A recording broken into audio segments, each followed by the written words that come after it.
Punta ka sa 4H. Sabi natin, 4H is your bias. Meaning to say, yung 4H yan ang magbibigay sa'yo ng possible direksyon ng presyo. Okay? Yang 4-hour time frame.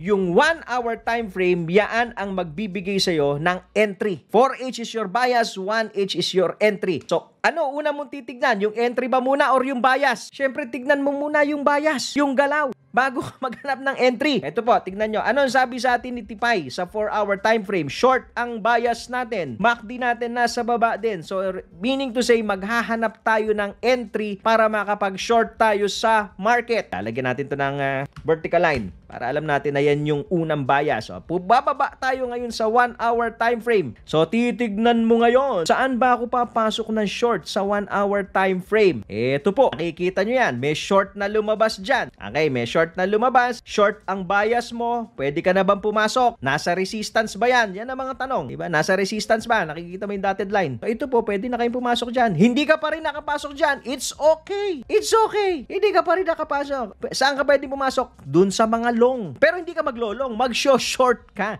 Nag-short hand ka dahil ang bias mo is pababa. So, you ignore the longs, hindi mo siya papasukan kasi pwede ang pasok mo sa kanya pabaliktad. Pa-short ka. Ayan po, ang dami pong signal dito. So, ganun lang po siya. So, ignore all the longs sa lower time frame. Ang pagtuunan nyo po ng focus is yung higher time frame. So, look at this. Dito lumabas yung short, ha? Yan sa vertical line na yan. Tapos, ito po. Ayan, o. Yan yung mga entries nyo. Yan, Tito Boobs yan. Follow and like for more updates.